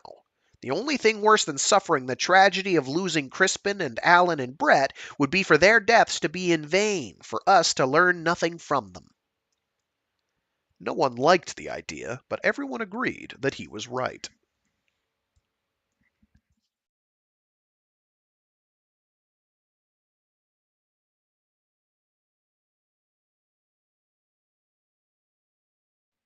Martin's meticulous maps, ooh, I love alliteration. Martin's meticulous maps had plenty of possible scouting locations, further afield than the ranch house. They had good luck with a family farm. It was inhabited, but the people there were willing to trade eggs and cheese for gemstones. Martin loved that. He had a lot of gemstones stockpiled, and in the wee hours of the night he wondered if he was kidding himself about whether anyone would want them. You can't eat gems, and converting them to useful goods required something like a functioning civilization. The fact that these stoic Latino farmers were willing to take a little bag of rubies and sapphires for 5 big wheels of cheese and a promise of 4 dozen eggs per week for the next month meant that they, too, thought that civilization would come back. That was Martin's plan, after all. Wait for order to reassert itself, then emerge with all the necessities for securing a place in it. Trade goods, bearer bonds, cash money, and his wits, all backed by a loyal group of followers who knew how to fire every gun in Fort Doom's substantial armory. Civilizations had risen and fallen before. Humanity needed to work together, but hell was other people. When the best people were on top, things worked. They convinced the rational, cajoled the stubborn, and, frankly, forced the rest. It was for the greater good. Put one of the losers, the takers, at the top of the pile, and they'd lead the rest into catastrophe. One thing had been very clear to Martin through all his life. The takers were steering the ship, and they were going to crash it. Another farm proved to be looted and burned, which was scary. Then they found a town, strangest of strange things. Elfrida even had two stores where the storekeepers ran a ledger on a tablet, keeping track of what everyone took. They'd all agreed that they'd settle up when things were back to normal. Martin was with the group that visited the town after the initial scout-out, and he forced himself not to laugh at "back to normal." The storekeeper's tablets had lists of things that people in the town needed: medicine, some construction materials, engine parts, controllers, and other components for solar arrays. The tablets listed trade goods from all the people in town, everything from kitchen garden produce to frozen meat to clothing and female sanitary goods. From his discussions with the storekeepers, Martin learned that there were other little towns like this one, even some bigger places, where they were using solar power, local networking, databases on tablets, to keep track of who had what and who needed what and who'd taken what. The towns traded a little and kept notes on what was going on, who they'd met, and what to watch out for. What about protection? Martin asked. The shopkeeper, Pakistani or Indian and middle-aged, wearing a clean white button-up shirt and slacks, shrugged. What kind of protection? You know, gangs, militias, that kind of thing. He thought about the word he was looking for. Marauders. The shopkeeper smiled. Oh, we don't have that sort of thing, thank goodness. He smiled at Martin. Martin suppressed his disgusted headshake. Give it a month or two, this guy would be dead, and everything he owned would be in the possession of someone stronger and a hell of a lot less naive. Martin almost wanted to shoot the guy himself. Better a good guy like Martin should get all this guy's trade goods than some marauder. Well, if it ever becomes a problem, we might be able to help you, Martin said. We'll check in every week or two, and you let us know if anyone's bothering you. That was how you started rebuilding, Martin thought. The strong protecting the weak giving the strong a tribute and deference. The shopkeeper gave Martin a funny look and said he would, and then traded Martin a bunch of dried mango for some of Martin's powdered milk. There were kids in the town, and they drank more than the local cows and goats gave.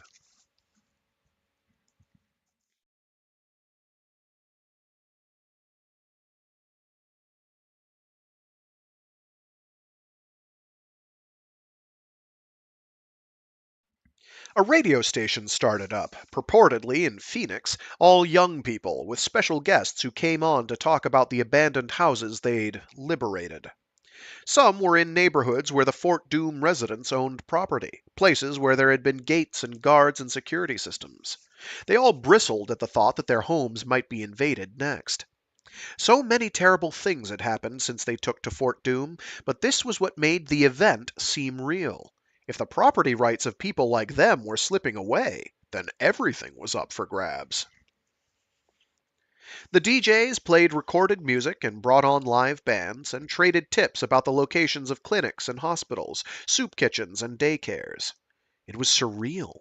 They painted a picture of a radically depopulated Phoenix, full of empty houses and shuttered businesses, cold ashes from violence long past.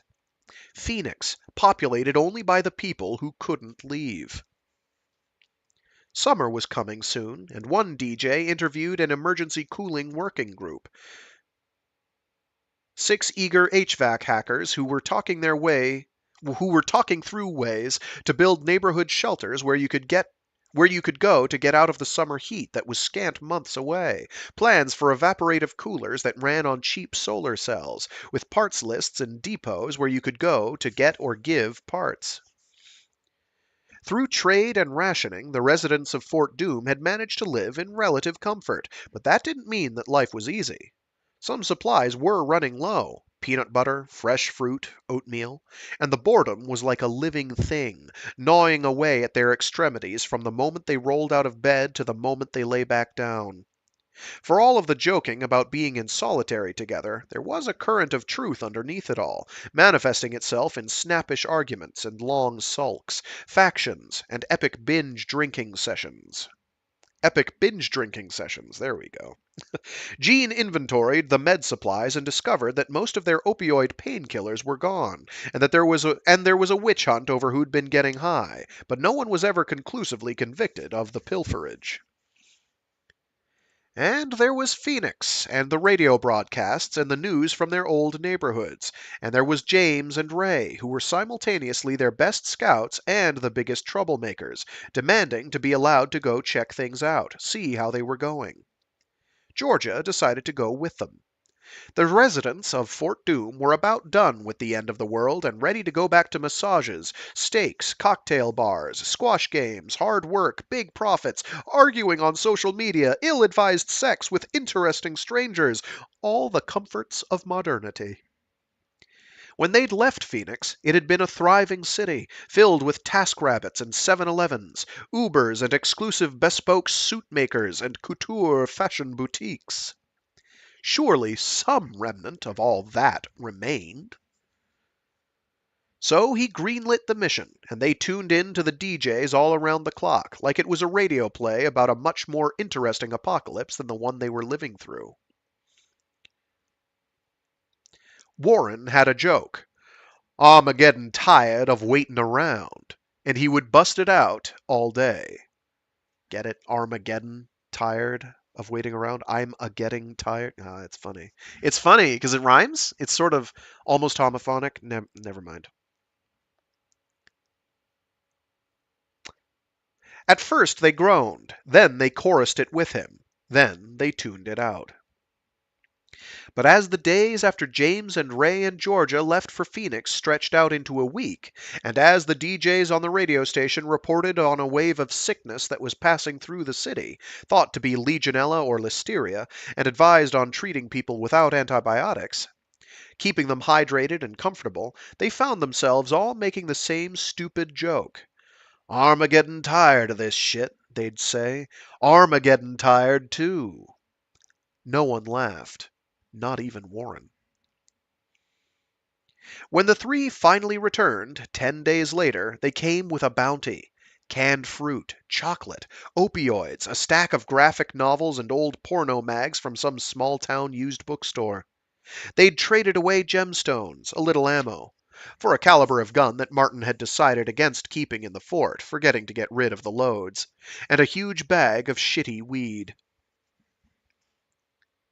They were greeted as returning heroes, and regaled them all with heroic tales of adventures and narrow escapes, describing a Phoenix that changed block by block, First, a long burn scar still smelling of smoke. Then a perfectly kept neighborhood with rows of porta potties every couple houses. Solar shower bags on the roofs. People waving from the roofs and kids playing in a makeshift daycare under a shade sail on an apartment building lawn. They'd tried to visit Martin's old complex, where several of them, including Ray, had homes, but someone had fired warning shots over their heads from the guardhouse. They'd tried shouting to the unseen defenders, but when another volley whizzed over their heads, lower this time, they'd gotten the message and run off. Still, everyone was excited by all the news, the picture of a city picking itself up from its knees, the pockets of normalcy. And Martin was glad that gemstones were still acceptable trade goods. He looked forward to the day when he could get his thumb drives out of his floor safe and start mobilizing his cryptocurrency assets again. What a fucking head ass. I'm sorry. Uh, just when you've almost forgotten that Martin's a complete fucking head ass, he's just like, oh yeah, can't wait till I can get my crypto back out. It'll be great. Shithead. Sorry. Some invective. Georgia and Martin had a drink in his room that night, after she'd had a hot shower and a whiskey. They'd had an on again, off again in the early days of Fort Doom, and apparently it was on again. Martin fell asleep spooned up to her, face buried in her shampoo-smelling hair, tired, sticky, and deeply satiated. Leadership wasn't easy, but it had its perks.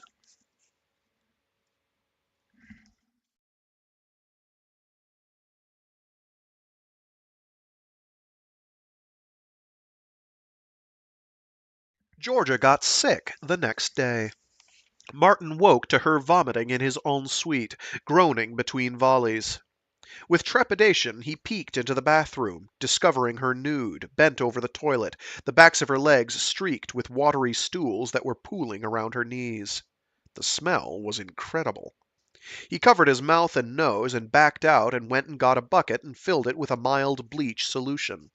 He donned gloves and a mask and broke into a fresh package of kitchen sponges and cleaned up around Georgia, giving her a hair elastic, even sponging the backs of her legs down. He emptied the bucket down the toilet between her spasms and dissolved rehydration salts in distilled water for her. He got her turned around, seated on the toilet, with the empty, bleach-smelling bucket for what remained of the mucousy contents of her gut. She looked like hell and was running a temperature. Martin didn't want to alarm the rest, but he went and got Ray and James and checked in with them to see if they had any symptoms. They all agreed, even Georgia between spasms, that they should turn Martin's room into an isolation ward, and brought in some cots.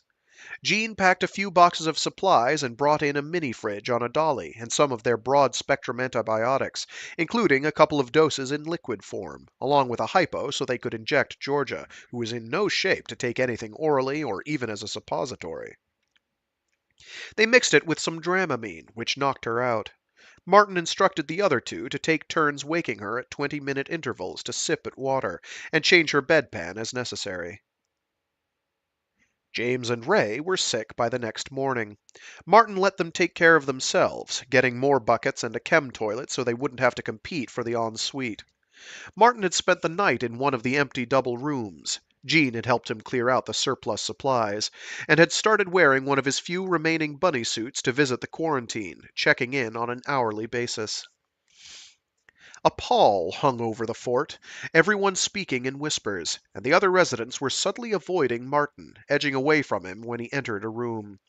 He spent the afternoon outside, walking the perimeter, checking the wiring in the solar array and the sensors, repairing some of the crumbling mortar around the shortwave antenna.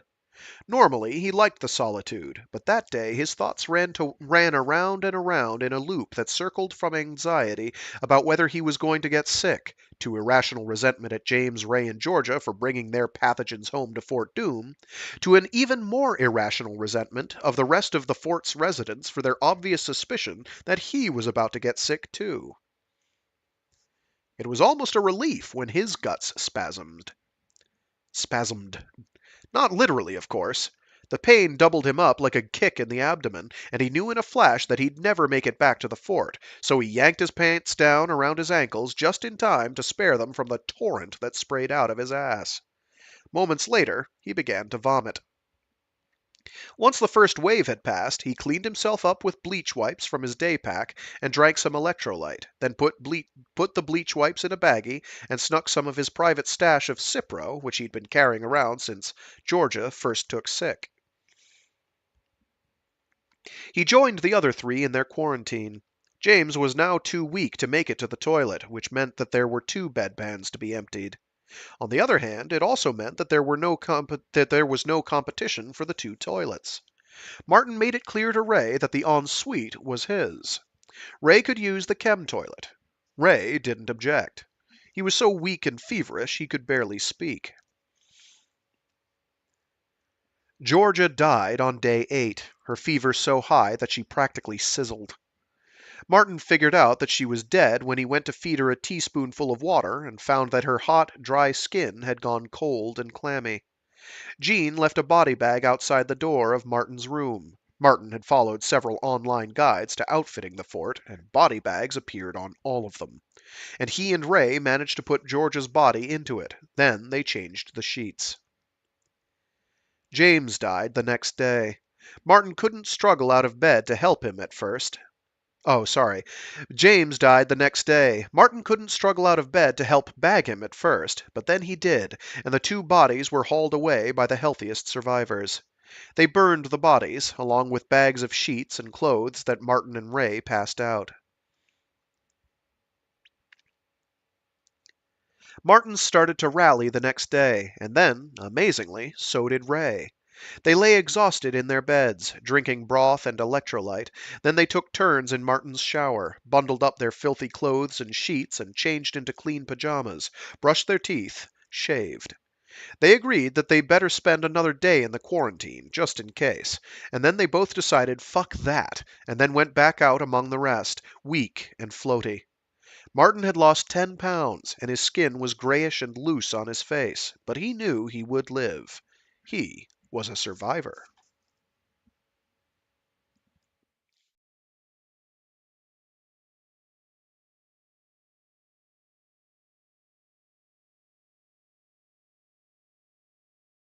The next time, it was Saliha, Lloyd, and Izzy. None of them lived. They buried them in the little impromptu graveyard down the hill from Fort Doom, in the lee of its rise, where it couldn't be seen from the road. They didn't mark the graves, but they noted the GPS coordinates so they could put up stones later, when normalcy had been re-established. It wasn't clear how the infection had come back to Fort Doom, or even if it was the same infection.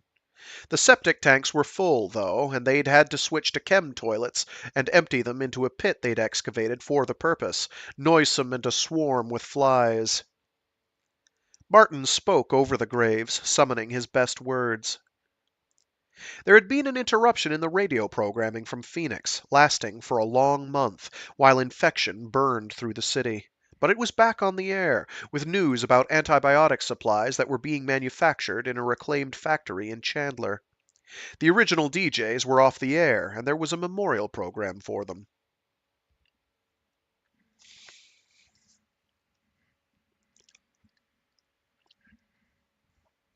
By Christmas, things had settled into a routine. There wasn't so much time to be bored any longer, at least. Between hunting and careful trading forays and digging new latrine pits, the residents of Fort Doom had their hands full. It would have been much worse if the farms of Elfrida hadn't had such a lucky good year. A bountiful harvest, they traded with Fort Doom for more gems, and when those ran out, humiliating and back-breaking stints picking in the fields. Martin drew the line at this, and discouraged the others in the fort from it, but they didn't all listen to him. Pickers got paid in fruit. Everyone else just got root vegetables, the only thing the farmers were willing to trade. Sarah picked for 2 weeks straight, coming back lean and brown and muscled, and conspicuously complaining about the fact that Fort Doom didn't afford them any opportunities for agriculture. Martin tried to shut her down by talking about the intrinsically vulnerable circumstances of farming, and she countered by snappishly reminding them all of the vulnerability of fucking starving to death. No more boredom in Fort Doom, then, but still, plenty of tension. Martin decided that they needed to throw a party. Thanksgiving had come and gone unobserved, but they could still celebrate the extraordinary circumstances of their survival of the event by trimming a tree, cooking a feast, exchanging small gifts. Martin had packed a plastic tree in the fort's supplies, thinking of how much fun it would be to surprise his guests on their first Christmas together. It had come as a package with candy canes and tinsel and ornaments.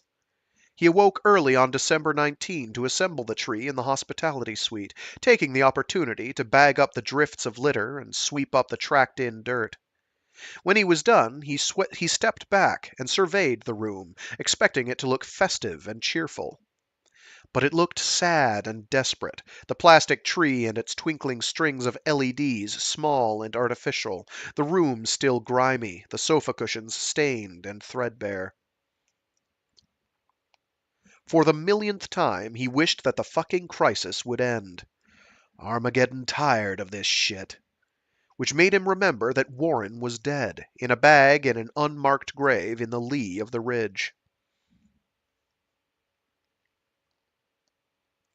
Sarah was the first one awake after Martin put up the tree, and she rolled her eyes at it and said she'd been invited to Christmas dinner with the other farm hands who'd picked that fall. But she helped make the name slips for the Secret Santa and rearranged the tinsel and ornaments to good effect. Martin had deliberately left the decorations clumped together to give other people something to fix, which was the most surefire way to create a sense of ownership over the project. The kitchen still had a good supply of spices, and Martin had deliberately stashed 3 cases of cooking wine, and he asked Sarah to see if he could figure out a decent mulled wine recipe with the materials at hand, and that got everyone kibitzing. And then Fort Doom was filled with delicious smells and day drinking and wobbly good cheer. That was lunchtime. By dinner time, though, they had cheap wine hangovers, and the black dog stalked them, reminding them of the family members they'd left behind at the event, of the dead from Fort Doom, of the chaos outside the armored door.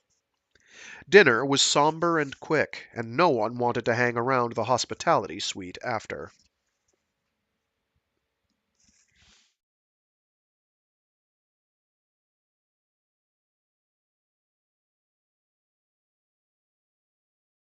Jean hatched a plan to liven up some of their MREs and make a real feast out of the Christmas dinner, adding fresh ingredients and salted venison, plating everything with care, using real table linens and setting out candles. Martin gave the plan his blessing and went back to work on his secret Santa gift. A leather cigar case with 2 of his dwindling store of cohibas for Seth, one for him and one for a friend. Smoking cigars on the ridge while the sun set over the desert was one of the true pleasures of the end of the world.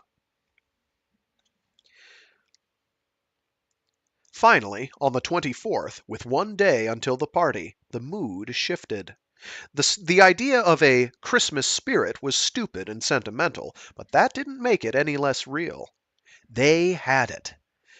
Everyone was hiding in their own private spaces, making gifts, and when they weren't doing that, they were making paper snowflakes or cutting up clothes from the rag bag to make party outfits.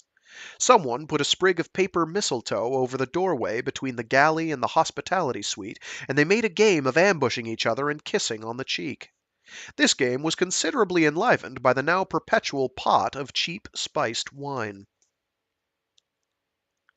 Sarah made her great-grandmother's depression cookies, which were flourless and used powdered egg and powdered milk and still smelled and looked great in the oven. They were decorated with icing and set on a conspicuous serving tray in the kitchen, with a "Do not eat, this means you" sign, and they all stopped by to admire them and dare each other to violate the sign. It was the most fun they'd had in weeks, and the best mood they'd felt in months, and Martin kept peeking in on them, reassuring himself that his plan was working, that he was the leader he thought he was.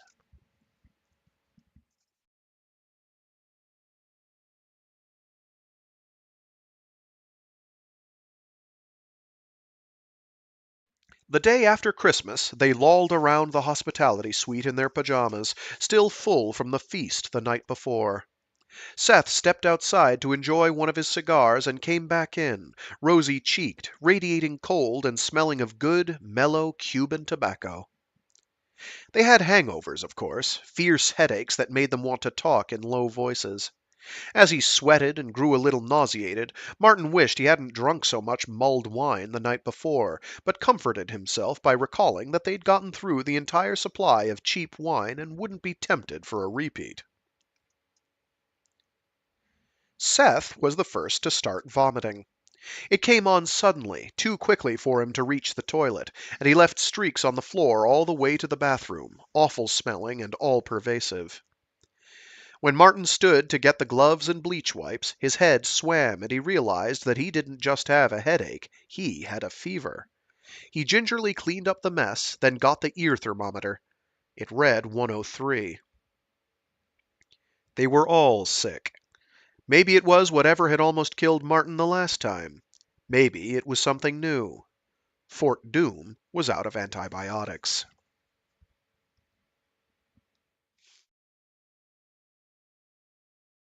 By New Year's, 8 of the remaining 12 had died. The rest were too weak to bury them, though they did manage to drag their bodies out the front door. Fort Doom was a charnel house. The septic tank had backed up again, so even when the survivors could muster the strength to get to the toilet, it wouldn't flush. The chem toilets overflowed. They filled buckets, then knocked the buckets over as they reeled around with fever, fetching water and rehydration salts and headache pills. Martin's fever spiked to 107 degrees, and then he slept for a long time, waking only when his guts spasmed and tried to wring out whatever was left in them. When his fever broke on January 4th, he discovered he was the last person alive in Fort Doom.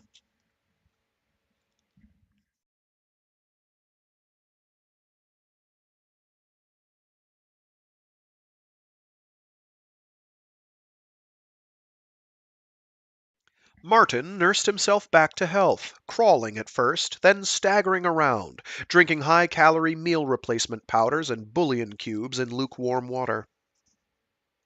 He dragged the smaller bodies outside, rested a day and a night, then did the larger bodies. He cleaned. Days went past and his fever returned, receded. The power failed and he got the backup generator working. He checked the CCTV cameras and thought about leaving, thought about where he could go. He was too weak to get far, and he'd be helpless.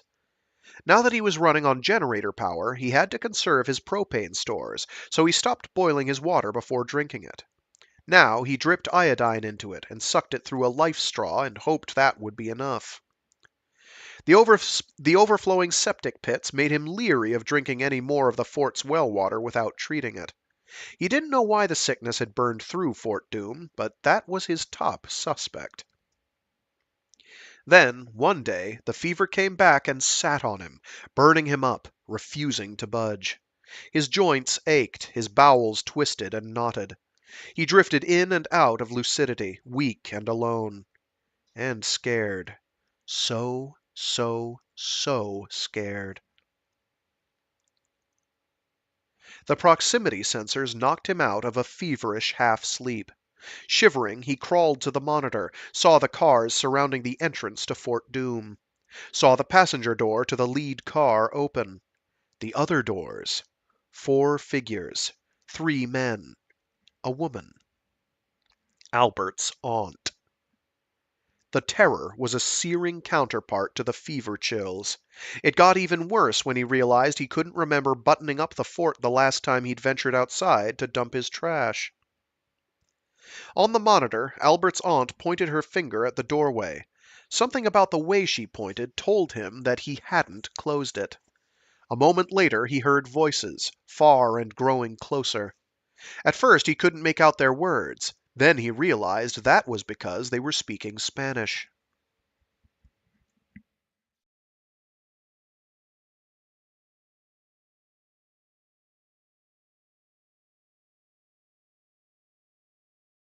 Graciela had learned a lot since she'd gone back to Phoenix, so sick she thought she was dying. She'd learned first aid. She'd learned first aid and basic sanitation and the kind of food hygiene you used in a pandemic. She'd learned the word pandemic. She'd learned to assay the antibiotics coming off the little production line they'd built as part of the quality assurance process. She'd learned to take direction from the tech leads on the big water filtration plant they'd brought back online. She'd learned to read topographical maps, and she'd learned to read the teams that sought out the sick to offer them aid. She'd learned that she liked doing these things. She'd learned that rebuilding, caring, and fixing kept the sudden terrors and the creeping tears away. She'd learned that while nothing would ever bring back her sons, her husband, her nephew Albert, that the memory of the people she'd helped nurse from the brink of death would soften the sorrow she felt when she thought of her own dead. She'd kept count. One helped for each she'd lost, then two, then five alive for each of her dead. She'd stopped counting. There were two children who lived with her now. No one knew where their parents were. Lene was 6 and Darnell was 9. When they smiled, it was like all her dead were smiling on her.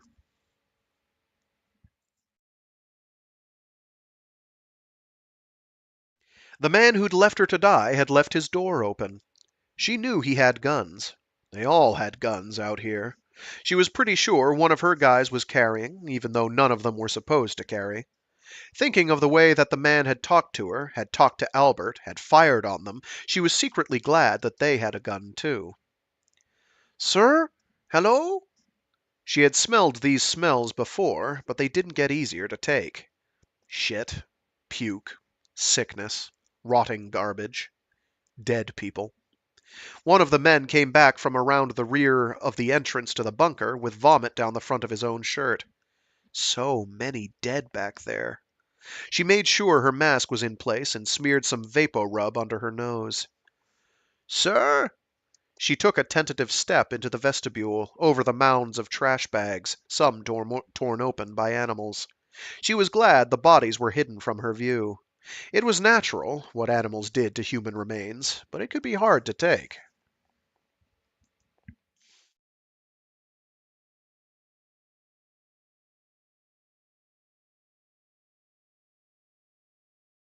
They took so long to leave. Martin bit down on his belt when the spasms hit, not making so much as a whimper.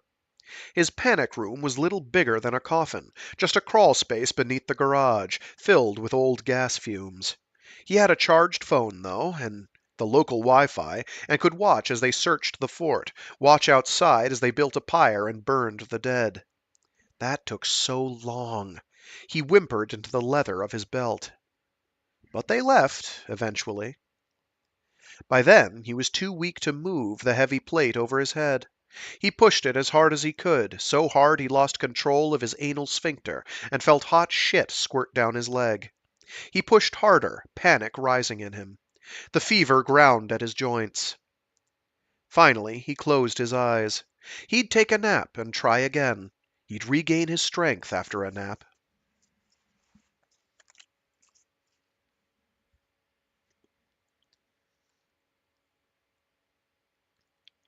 And that is The Masque of the Red Death by Cory Doctorow. Hey, I don't think the asshole woke up. I think he's dead. Or maybe it's optimistic and he does live.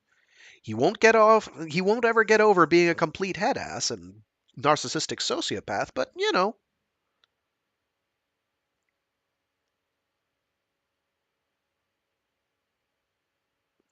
So, good times.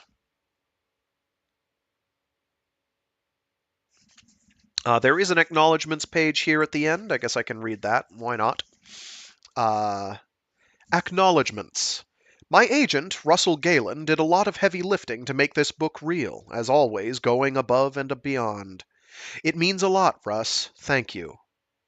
Tor Books supported me in so many ways on this, and the personal encouragement from my editor, Patrick Nielsen Hayden, and publisher Fritz Foy was especially welcome. And any acknowledgement for Tor would be remiss without a sincere thank you to Tom Doherty for his long services to the field and his support for me personally. Thank you also to Tor's production team, and especially the art direction people for making me part of the special Lucky Lotto winners who get Will Stale covers.